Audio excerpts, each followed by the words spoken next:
Oke, kita masuk ke bagian yang berikutnya dari pembahasan momentum dan tumbukan kita. Sesuai judulnya, jadi karena momentum, kita harus bahas momentum itu apa. Dan ternyata dia punya teman, yaitu impuls. Jadi kita bahas dua-duanya di video ini. Jadi momentum itu menggambarkan secara sederhana kekuatan benda ketika bergerak. Seberapa kuat benda ini bergerak. Dan dia vektor. Jadi ada arahnya. Momentum disimbolkan sebagai P, dan itu sama dengan simpel banget massa kali kecepatan. Dia vektor karena kecepatan juga vektor, ya. Jadi ada massa, ada kecepatan. Makin gede massanya, berarti makin kuat lah benda itu bergerak karena massanya besar. Dan makin cepat juga bendanya bergerak, makin besar kekuatannya. Makin susah dihentikan lah kira-kira. Kalau kita katakan orang lari momentumnya besar, artinya orang itu susah dihentikan. Entah karena massanya yang besar atau karena cepat banget larinya. Jadi benda ini misalnya punya massa M, kecepatannya V, bahkan dia punya momentum yang arahnya sama dengan kasih kecepatan. Kayak gitu.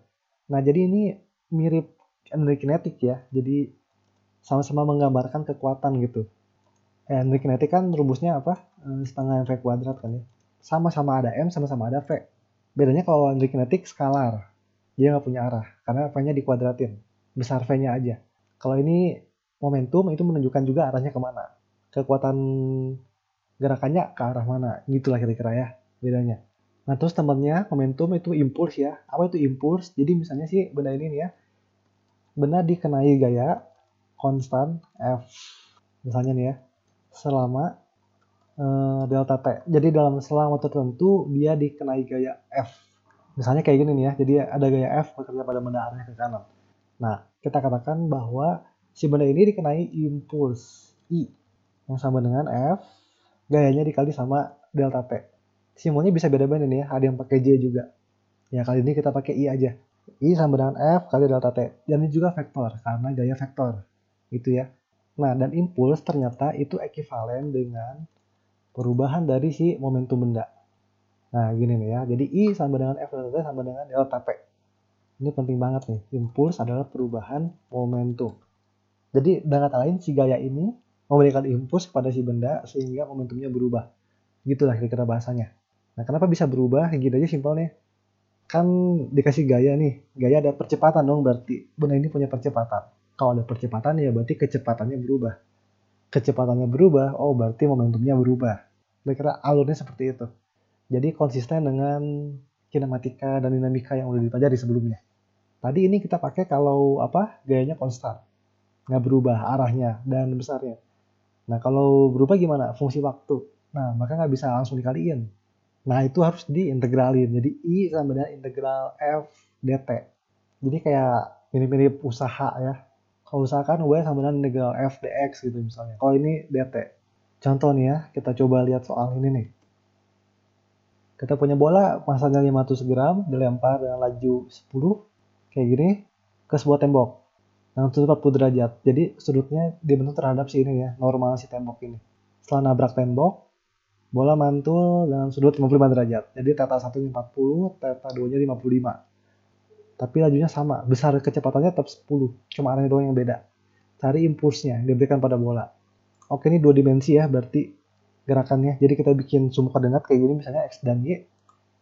Tadi impuls itu bisa rumus F delta T atau delta P ya.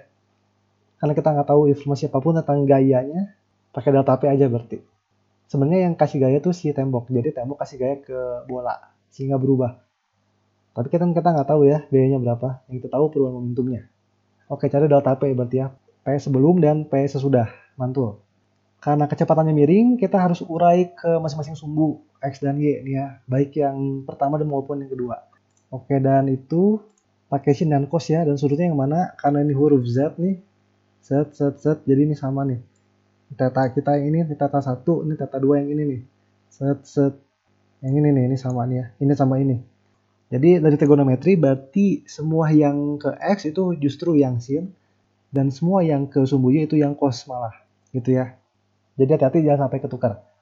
Oke, mulai dari yang kondisi pertama dulu. Sebelum mantul. Jadi kecepatannya ke sini. Ke kanan bawah. Jadi harusnya ke kanan I, ke bawah min G. Ya. Depannya pasti MV nih. M kali V. Terus diurai ke sumbu X tadi pakai sin ya. Kalau X di kasus ini, maka ini MV sin theta 1 arah I. Nah, yang ini dikurang MV cos theta 1 arahnya J. Karena yang P2 berarti ke kanan atas. X positif ya positif, berarti I dan J-nya sama-sama positif. Nah, ini berarti MV sin theta 2, karena sudutnya beda ya. Tapi V-nya tetap sama, karena dibilang lajunya tetap sama ya. Oke, MV sin theta 2I plus MV cos theta 2J. Nah, gini nih ya. Oke, tinggal dikurang aja tuh ya, berarti jadi impulsnya sama dengan delta momentum, yang adalah momentum 2 dikurang momentum 1. Jadi momentum akhir dikurang momentum awal sebelum mantul. Oke, ini bisa dihitung karena kita udah tahu angka-angkanya semuanya ya. M-nya tahu 500 gram, ubah ke kilo, nanti V-nya 10, theta 1, theta 2-nya udah tahu semua, kalkulator aja. Kalau dirapiin dulu jadi kayak gini, nanti sesama I dikurang, ini dikurang jadi kayak gini. Sin theta 2 min sin theta 1 sesama J dikurang. MV cos theta 2 dikurang minus, maka jadinya plus.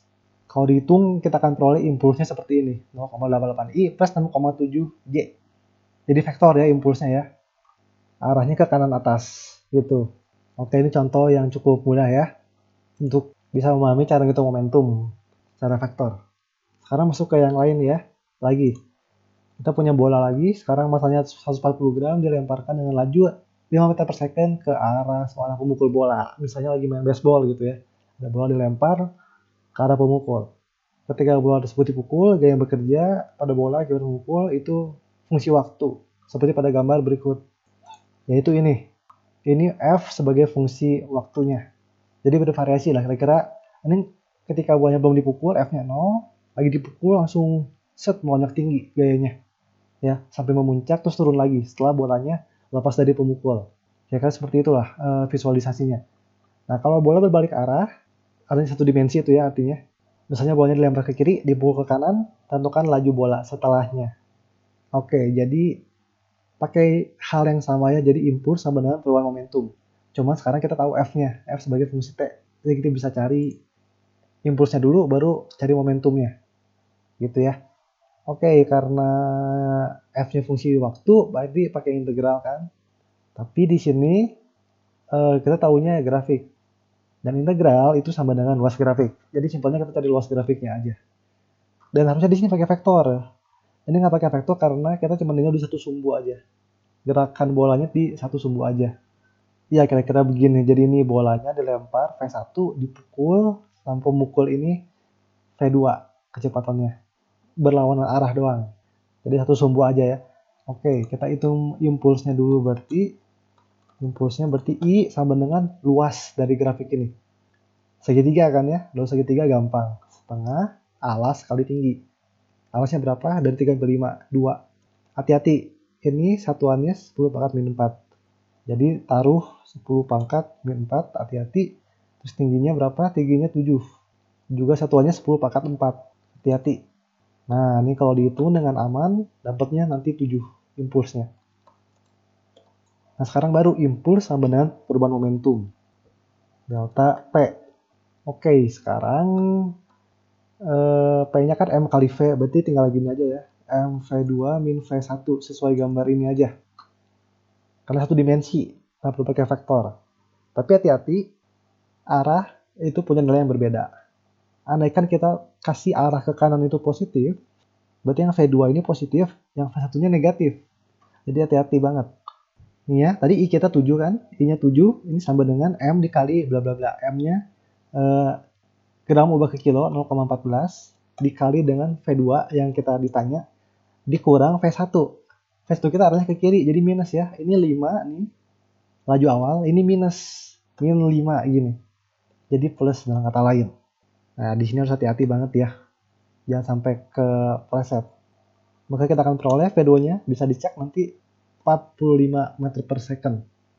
Ya, ini jawaban kita.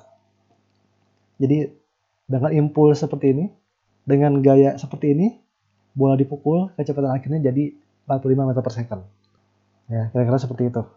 Oke, sekian untuk video kali ini.